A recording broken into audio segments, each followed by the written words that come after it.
Well, good morning. It's nice to see so many of you.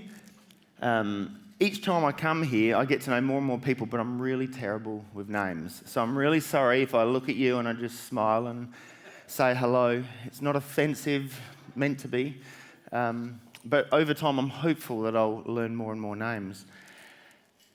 When I came here this morning, how good does it look out the front? It's done, it's a small little thing. But to the community, it speaks volumes. It actually says this church it's heading somewhere. And don't be surprised if you don't get more people inquiring as to what's going on behind the walls of that building. It's a privilege to be here this morning. And I know that I'm here to represent the Portlife vision. But to me, if you guys are now part of Portlife, it's really important that you know what's going on down in the port in the same way that we want to know what's going on in Seaview. Because it's like people that are part of a family. Like, you might not be doing what the other family members are doing, but you want to know what the other family members are up to. And so I think it's really important because that's how you get to know more about each other and what's happening in their lives. And so I know I've called it Vision Sunday. Maybe I shouldn't have, because your Vision Sunday was really last weekend. But like Kev said, consider this a bit of an extension to that. So this is the vision. Now, I know it's a bit different here at Seaview, but it's bringing life to, I think you said, to our community, our local community, and beyond. And from our point of view, you guys are just the beyond. Like, to us, it's the port community and beyond. And down here, you guys are the Seaview community, and we become the beyond. And it goes even further than that. There's a lot more involved in what's happening in the lives of these two churches. And it's exciting because all of a sudden, here we are with these two churches coming together. We're involved in another country called Myanmar. You're involved in I think 2 or 3 different countries, Morocco and where else? And Thailand. So before, all of a sudden now, both churches are involved with 3 countries. And so it's just expanding what Portlife, both campuses are about. So our vision's pretty simple. As I said, it's bring life to the port community and beyond. And we don't really have a great plan for that other than we thought, why don't we just do what Jesus would have us do? It's pretty simple, right? And so really, it's pretty simple. We summarise it in 2 things. We say, well, there's the Great Commission. Go and make disciples of all the nations. And then there's the greatest commandment, love God and love others. And we summarise all of our vision by those 2 statements. Everything that we do has to fit in within those 2 statements. If it doesn't fit part of that, we don't really want it to be part of the organisation. And so we hope that you would agree. We think every church's vision should be built around these 2 scriptures. It really should. This is the basis upon which Jesus called us to live. And so the way that we've summarised that is 3 words. Know, love, and serve. And so you're going to be hearing, Kev's probably already said a bit about this, I don't know, or not a lot, but you will hear more about this in time down here at Seaview as we bang on about it down there at Portlife. Know, love, and serve. And so this morning I want to take you through this, what we mean by know, love, and serve. And I know that you're going to go into detail over the next few weeks about know, love, and serve. First of all, a part of our church is really important. Because we're called Portlife, and in you guys, Seaview, we really like to break it down. What is life? What is this all about? And so we break it down into a few parts. The first one of these is spiritual life. So we want people to know, love, and serve our God. And so we've put together this vision statement, and you're going to get a copy of this, by the way, at the end of the service today. We've got a little booklet for you. But all the words that you see in this booklet, we want you to really take it away and have a good look at it, because each word is quite deliberate. There's a lot of planning that's gone into this. But our heart is to be a church where people are being saved.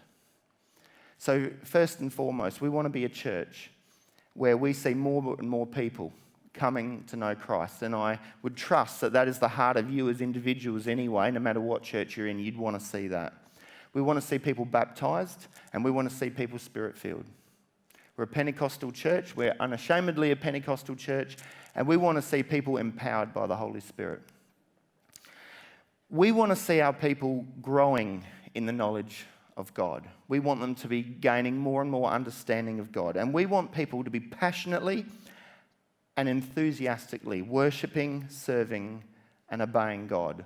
In other words, we want people on fire for God, and I'm sure you do as well. You know, I want to be part of a church where people are not coming to church and going, oh, every time I go there I just get so depressed and like, oh, how can I get out of church today? Like, no, we want people to be part of a church that go, oh, there's no place I'd rather be than at church. And church isn't just a Sunday, like church is 7 days a week. Church is everywhere I go, I'm going to be the church.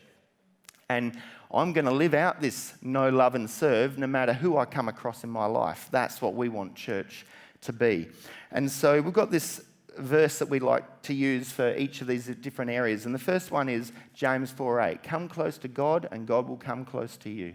You know, as we step out closer to God, it's amazing how much closer it seems he gets to us. And so I can only encourage you to be actively looking to grow in your faith. We want that for what you're doing in this church. We want you to be actively growing in your relationship with God. You know, we have some monthly themes that we do, and they're also very, very deliberate. Those monthly themes are designed to hopefully have people being challenged and pressed to connect closer to God. And so I believe that what we're doing each month is actually very similar, if not exactly the same, to what you guys are doing by the themes. Is that still correct? Great. So you'll know that whatever one church is doing, the other's doing the same themes. You'll notice in the middle there at the bottom, I don't know if you guys over here can see that or not, but I've got a little thing there from Facebook and it says Bible reading plan. If you go into Facebook, if you're on Facebook, and you type in Portlife Bible reading plan, you'll be able to go in there. Do you guys have a Bible reading plan here? Good. Well, not good. You should have one. But this has purpose then. If you type Portlife Bible reading plan, you can ask to join this group. And this is a group where we've got about 100 odd people that have signed up for this at Portlife, where every day we're reading one chapter of the Bible.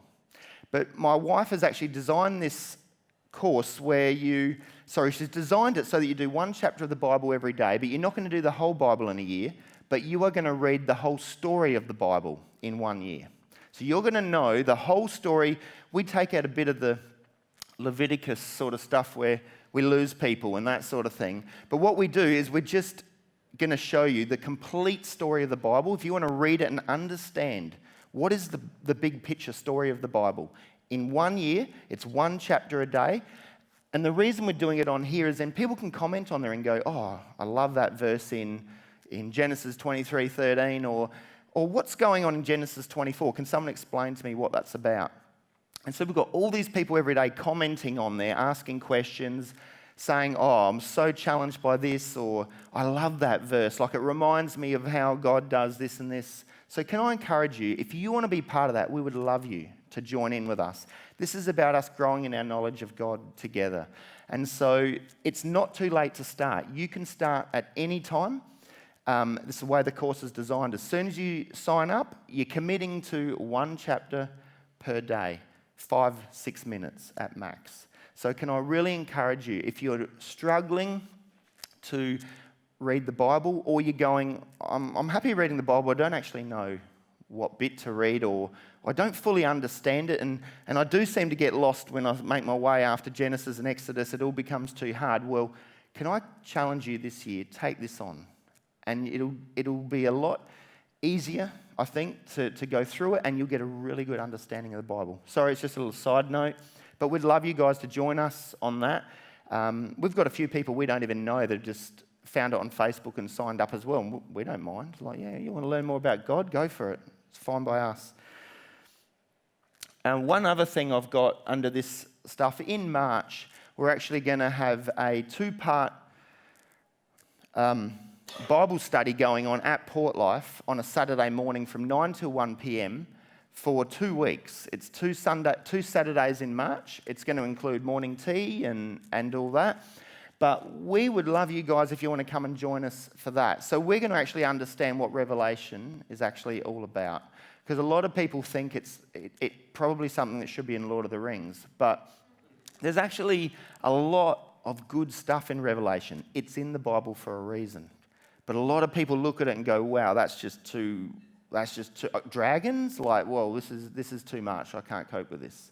And so we're going to be demystifying the book of Revelation so that you can actually read it and see what is intended by that. So can I encourage you, if anyone here wants to come along to that, we would love to have you, but just for catering purposes, we'd want to know who's coming. And so you could just come and see Kev down here and he can organise that with me and say, look, I've got 3 or 4 people coming if you're interested in doing that. The next area we have is family life. Just like Portlife, Seaview is exactly the same. You have a focus on families, and I think that's fantastic. It's the heart of our church, is to be a family church. We want people to know, love, and serve our church. And, if you're in a family, in the nuclear family, it's not okay for family members just to sit around and watch TV all day. I know some like to think that's what it's all about, but you actually want family members that are all contributing, right? And are all part of it and all spending time with each other.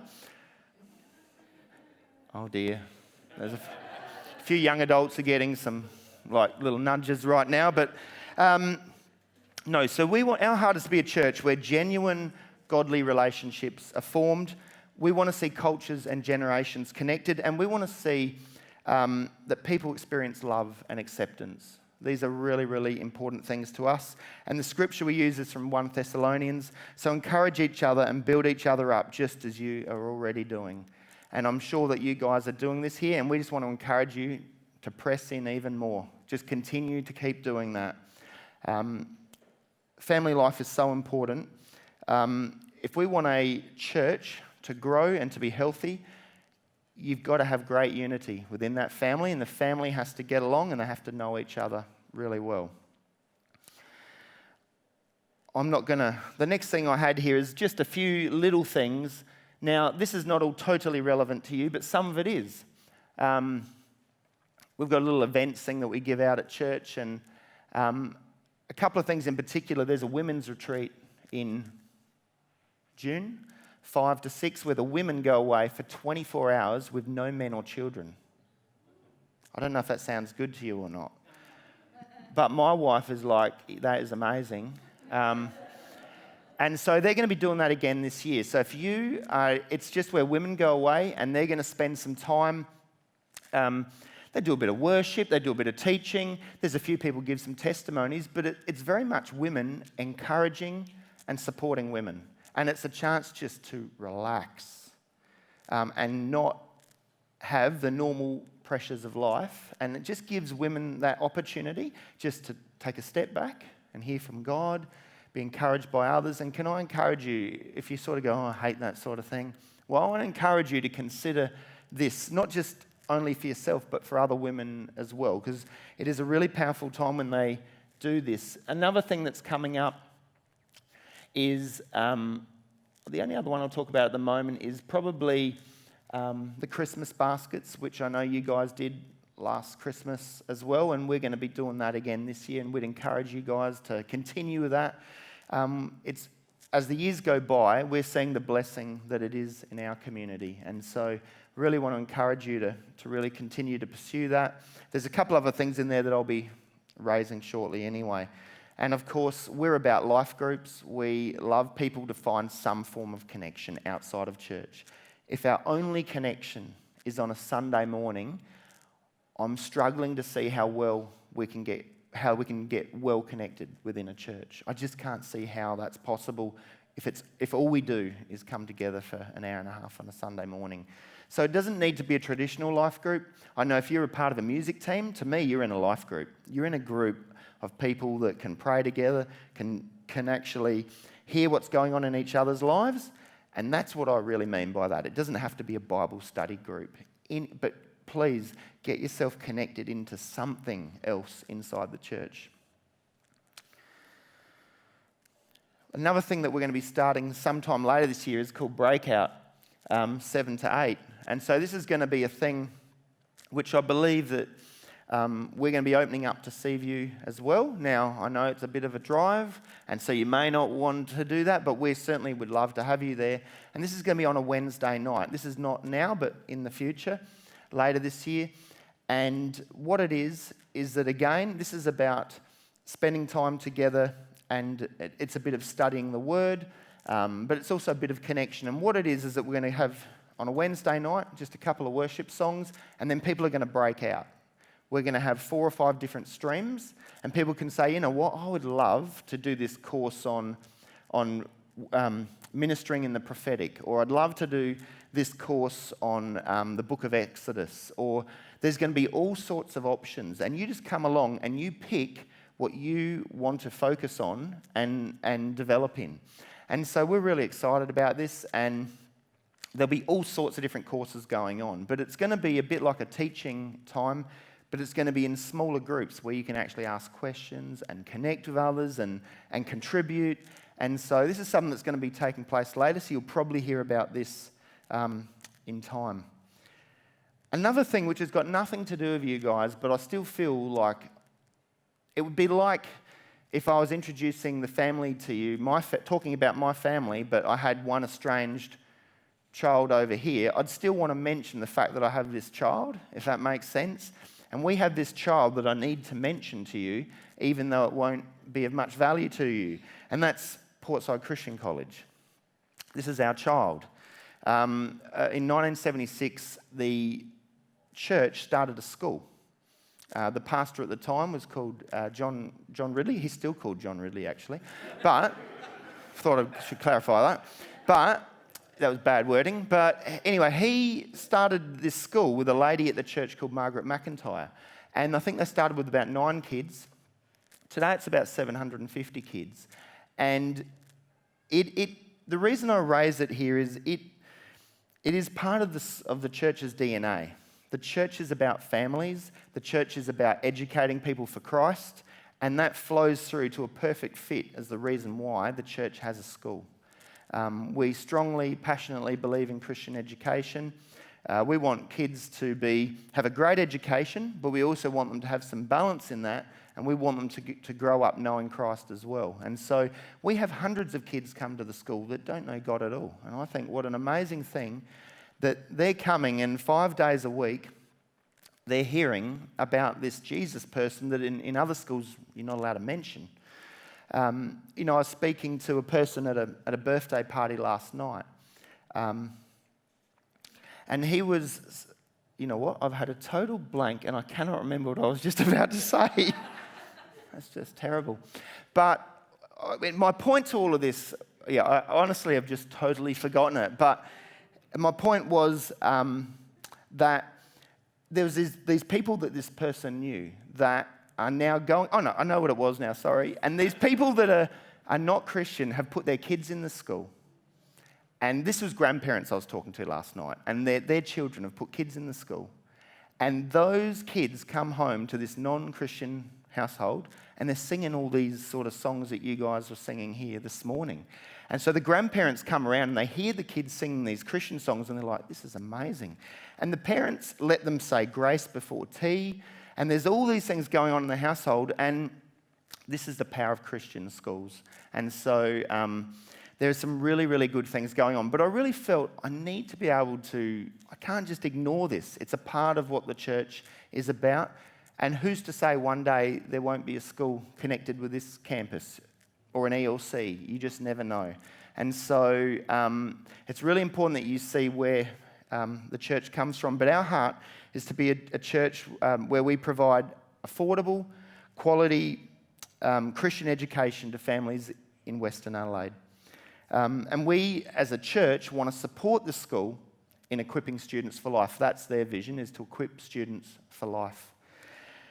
And our heart is to develop really close relationships with the school, because we can see that the church can have an impact on all those hundreds of kids that don't know God. And so the school actually give us access to the kids there. So it's a really good relationship that's going on.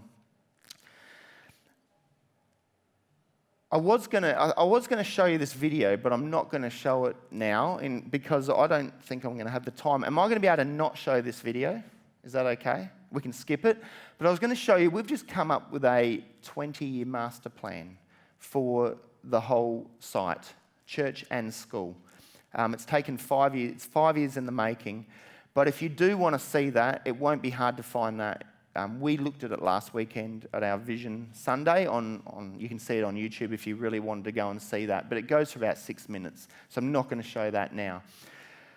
But the things you probably need to know from that, the school's being totally rebuilt over the next 20 years, which probably doesn't matter much to you. But the church, as part of that, will be moving off-site. So eventually the church has to leave. And so I know there's a few people here that have been part of the Portlife Church. And so that will be, it's been there since 1990, I think, by memory. And so that in the next 15 years will be moving to a new location. We're not sure where yet. We've got a little bit of time to work that out. It's not an easy place to get buildings down there, but we'd love to get a warehouse in the port. If we can get that, we think would be love and life. But we just don't know what's going to happen yet. But I really didn't want people here to have a conversation with someone one day that doesn't go to either Portlife or here and go, oh yeah, I know that Portlife is going to be moving. And you're like, what? No one ever told me. Well, I'm telling you first, just in case, because it will, you never know. People might get around and talk at times. So I'm not going to show that today, but we do have a nice little thing going on at the moment, just one little item that's being constructed there this year, which I can show you after the video, which is that one there. They're just building a nature playground on our premises at the moment, which one guy's pretty happy about. Kevin's happy. But so, there's some small little things that are going on there. And this is, the reason I raise this is, this is a playground for the school, and I guess that the church can use on the weekend, right? But well after school and all weekend, this is open to the whole public. All the community can come in and they can use that. Everything that we do on that oval, they get full access to. And so what it is, again, is it's us doing stuff that's going to bless the community. And you're going to see that stuff happening down here. Stuff that you do that, yes, you'll get some benefit from it, but it's also going to bless the community. And that's what's important. And that leads on to my next thing, community life.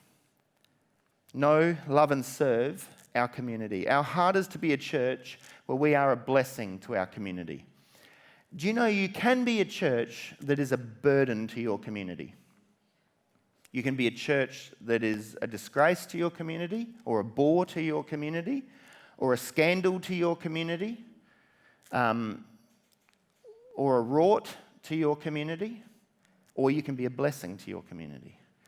And so with all that the church does, it's so important that we think when we do stuff, how will this bless the community? Does it bless the community, or does it take from the community but bless us? So we're going to be really careful with the stuff that we do. And I know Kev's heart is to do stuff that, yes, there'll be some blessing here, but the real purpose is the blessing that happens to everyone else. Because it comes back to our original thing. We're here to go and make disciples, to lead people to Jesus Christ. That's the purpose. And so that's the reason that we do the things that we do. And it just means that sometimes we get a little bit of blessing. But what we don't want to be is a church that does stuff to just make the church happy. That is not what the church is called to do. That is not part of a church's vision. So we are not here to entertain the locals. We're not here to make your life as comfortable as possible. Although I have heard we are going to eventually get some air conditioning here. Although it's middle of February, and if you ask me, it's not very bad here at all. But I imagine it's pretty bad when it gets hot. But that is not the main purpose of the church. The main purpose of the church is to reach the lost. That's what we're here for. Yes, we also need to be a great support to each other so that we can be strong as we go out and reach the lost. And so I would hope that you'll see that with all that takes place, look at the motive of what's going on here. It's about being a blessing to our community. And the key way is that we develop genuine relationships with the community. If you want to get access to the community, we have to build trust. And so there'll be a lot of things that you'll be doing that will be small stepping stones just to building trust with people in the local community, because they're all thinking, yeah, but the church has got an agenda. They're not just going to give me a free something. There's always going to be an agenda. And it can be very tempting for us to want to have an agenda. And sometimes we've actually got to go, no, we need to just be a blessing and trust God that He will do the rest in that. You know, we don't bring, if you're going to build a playground here for kids, from the community to come, but when they come, you then trap them in a corner and say, hey, do you know Jesus Christ? You really need to know Jesus Christ. You've actually now, that's no longer a blessing. They've gone, oh, so that's what this was for. I thought they actually were just caring, but no, they're actually just trying to preach at me. But if you just spend your time getting to know them, caring for them, hearing what's going on in their life, and they say, oh, I'm not coping in life. Like, my life is so bad. My husband has left and my kids are... And then the person says, you know what, that is terrible. I feel so sorry for you. Can I make you a meal? Person might be, oh, you do that for me? Or would you like me to pray for you? There's nothing wrong with doing that when they're pouring out their heart to you and they're starting to build relationship and connection. It's a totally different scenario. And I can only tell you that when we have focused on the community, we have seen so many people come into the church and get saved. When we don't make them an agenda, but where the agenda is simply to bless that community by being in relationship with them. And I encourage you guys to do the same. And of course, we want to bring life to our community. We want to be that light of the world, like a city on a hilltop that cannot be hidden. That's what we want to be as a church. At Portlife, we outwork this a few different ways. We've got our little playground in the top left corner, which is what we use to bring people from the community in. It brings in thousands, by the way, per year. It really is effective in doing this. Bottom left corner, I don't know that family, but they came along when we did the Christmas baskets. Some of the girls decided to set up little photo booths in the foyer, and that's one of the little photo booths. And all the families came and collected their baskets from the church, and they stayed because they wanted to have little photos with their kids. And so they stayed for about half an hour, and we actually got to talk with them and connect with them, and it was really, really good. A lot of them were saying, oh, I wish I hadn't have paid $50 to go to Westfield to get those photos. I could have just done it all here, and next year we will do that. And so I think we had over 200 families come through just to come and pick them up on the spot here. We had 300 baskets, but we had to deliver some out. But there was over 200 came in and connected with our people. We gave them a free coffee, and they just hung just prior to Christmas. It was so good. Obviously, in the bottom right corner is youth. And I know it won't be long before you'll be looking at that here. But youth is so important that we have a strong youth presence. Young people are making their decision, do I follow God or do I follow something else?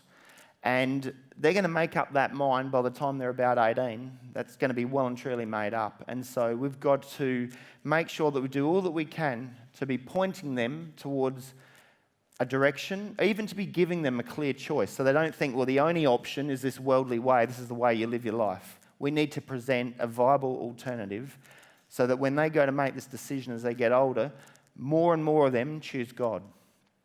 And so we unashamedly put a lot of money in towards youth programs because the stats are something like, I can't remember the exact figure, but it's over 90% of Christians become a Christian before they're 30. Over 90%. It's very rare for someone to become a Christian once they've reached a certain age. It still happens. It's a lot rarer.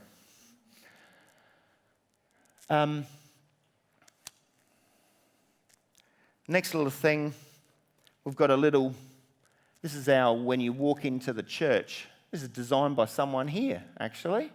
Jane's like, I remember seeing that. But we're going to be doing this up this year. This is the entrance to our church, but we're actually doing that. We're going to actually convert it into a way that during the week it can be used for green monkeys, so that we've got, that's our play cafe for kids, so that we've got more room. So there'll be an outdoor area being created. So again, this is what I'm talking about. During the Sunday, there's a local blessing to the church. They get this nice little outdoor area. We can use it for barbecues and all of that. And it's a nice, pleasant way to walk in toward the church. But during the week, where it's got its primary role, is it's going to be an extra whole outdoor room that we can use to bring people from the community in. And so that's that whole thing again. Another area that we have, that you also have, is global life. Know, love and serve our world. And our heart is to be a church, and you'll have slightly different goals in relation to this. But for us, it's where we're personally invested in the Myanmar project. Now, some of you would have heard in the news this week there was a coup there, and the government has seized control of the whole country again, which is a disaster for us and everything that's going on overseas. Last time they did it, in the 1950s, that lasted till 2012. I know they've said it's only for a year, but I'll believe it when I see it. And they've arrested an Australian I've seen this week who was an advisor to the chief lady over there. You might have seen that. Some of you that are keeping an eye on that. It's pretty serious stuff. And so that creates issues for us when we, after COVID, want to go back. At the moment, we're in the process of doing a rather big project there. But I would say that this thing applies for you guys as well, that, you know, that we are personally invested in the Morocco project or whatever, or the Thailand project, whatever areas of overseas mission, we want to see the churches personally invested in that. That it's not something that just the people from the front say, this is what we do, but no one else is part of it. It's where the whole church is on board with it. And for us, we form partnerships with the Myanmar community to change lives. You know, we send teams pre-COVID at least once a year over there, so that there is that relationship that is being built with the local people over there. So it's not just some unknown group from Australia that just sends some money over. We actually go and we personally send teams anywhere. I can't remember the biggest team we've sent. It's probably 8 or 9 at one go, but normally we'd send 5 to 6 people. And in the last 6 or 7 years, we've probably sent 50 people over there that have just gone and they spend time with the pastor, they encourage him, and we go and speak in the church, we go to the Bible college, we go to the ELC, and we go to where we've been building these children's homes. And for us, children's homes are a way for us to connect in and form relationship with the local church. He wanted children's homes. We were happy to supply them, and as a result, this connection has been formed, which has now given us access to, like I said, Bible colleges and the church, and to helping to witness to people in another country. It's been such a wonderful thing to be a part of, and I just want to show you a little video now, just to show you because even though it's going to be a bit different for you guys, just so you can see, because you'll hear about this Myanmar project. And I think, again, it's one of those things that it doesn't hurt to hear what another family member's doing, and this is what this family member does in relation to Myanmar.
Yeah, it's good to see a few people from here that have been over there. I forgot about some that have been over there. Even Lexi was over. What year did you go, Lexi? 2017. These kids are all growing up now, aren't they? It is amazing. And Tucker's over there too. It's a great thing. We are building a 3-story building there at the moment. The bottom level is actually going to be an early learning centre, most likely is what we think we're going to use it for. Again, it's going to be an opportunity for us to be a blessing to the local community. The top floor, you'll notice, is going to be, it's actually going to be no walls. It's going to have just small half walls and probably a shelter structure on top that we can use for church services on top. We can use it for, they can have like sort of indoor, but sort of on top of the roof, indoor soccer business and all sorts of interesting things that are going to take place. So they're going to use it for play sometimes, for church sometimes, and the middle section will be used to house a few people. But look, I guess the reason I wanted to show you is just so that you go, what is that thing that you guys do? What is this Myanmar thing? I've heard of it. Well, now you know what it is that we're talking about. And so I would trust it in the same way that this church will be investing into a country. And when you invest into it, really invest into it. Like, it's about being part of that and building good relationship. And you can probably see from there that there's some relationship going on between the two countries. We have in August coming up a black tie dinner. We'd love to invite you to that as well. It's up to you if you want to. We have one day every 2 years where we actually wear suits and we dress up a bit and get pretty fancy and have a band normally or a DJ and have a bit of an auction and just a nice night out. It's at the Lakes Resort. And if you'd like to be part of that, you'll hear about that from Kev sometime in the future as we raise the last bit to complete that home. The next thing I was just going to show you, and the reason is you've actually got one of your own on the board of that, and that's Kerry Branton. We have a board that oversee our missions work. I don't personally oversee that anymore. I used to do that board, but it's nice to be able to delegate that off to another group of people that take the responsibility for that. Moving on to the next thing, just so you're aware, the church down at Portlife at the moment raising money to expand our facilities. We want to be able to expand the auditorium to about 450 for a service, and we're also building a new youth hall and a few other things that need to happen in order for all that to be facilitated. And so we'll be able to actually put 700 there on a Sunday morning by the time we've finished the different buildings that take place with our youth in one room, kids in another room, and adults in another room. And so it's really exciting, and I'm hopeful that I'm going to have the same issue here. I'm believing we'll have the same issue here in a few years where we're going to be going, right, what are we going to do? How are we going to facilitate this influx and how we're going to deal with it? So just something for the future to think about, but it's exciting stuff. One other thing I wanted to show you was the eldership team. If we can skip to the eldership team one, John, that would be great. This is the team that oversee if you like, the governance of the church. So they take care of all the policies and all the finance-related issues and anything rather serious. Everything else is left to staff, which is what will be happening here. Everything general ministry is the responsibility of the ministry team here and the staff.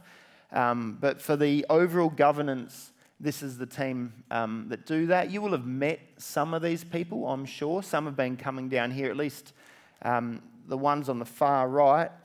Jake and Jules have been coming down here every now and then. And Ian and Belinda, second from the left on the bottom. And from time to time, you'll get visits from each of those couples down here anyway. And the bottom right-hand corner is one that's just been appointed an elder, and that's Nick Johnston, who is the youth and young adults pastor. We actually believe that he will be running his own church in not too distant future.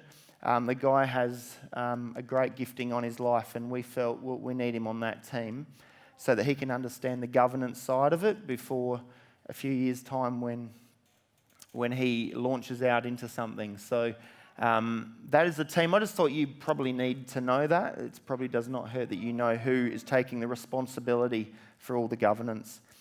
That is once you guys dissolve the governance from here, which is, I know, still a work in progress, which leads me to my last slide, and that is this whole Portlife Seaview update situation. I don't know exactly how much you know, but I'm really glad that this is happening.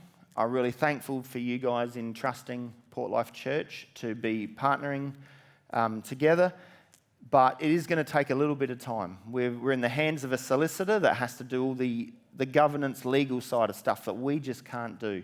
And so they're drafting a deed at the moment, and once that's done, there's a couple of steps that have to take place that's got nothing to do with me, but that the leadership team here will just have to follow whatever they tell them needs to be done. But as far as I'm concerned, in practical sense, it's already happened. Like, practically, we feel like we're connecting with you guys anyway, and I know that Kev feels that way as well. So there's not a lot more that needs to happen there, but I'm just looking really forward to seeing more and more connections between the two churches. We'd love to see a joint conference in 2022. It won't happen in this COVID year, but next year we'd love the two churches to come together and actually to have one nice big thing where we also get to know the other part of the family. So we're really looking forward to that. Kev is the man here that you would take everything to, but I don't think he would have a problem that if you ever did want to come and have a chat to me about the wider organisation, not about Seaview, but about the wider organisation, I would be more than happy to sit down with you and chat about it. You can drop me an email. Kev can give you all that detail if you want that, because like I said, we see it as one big thing that there should be good dialogue and good communication going on. So I'm more than happy to field calls, emails. I don't mind, even a visit if you want to come down and have a coffee one morning down with us and just have a chat. I'd be more than up for that. So, but I thank you for listening to me this morning. I hope I've given you just a little picture of what we're about, but we really want to know, love and serve our people and our community and our God. That's what the church is really about.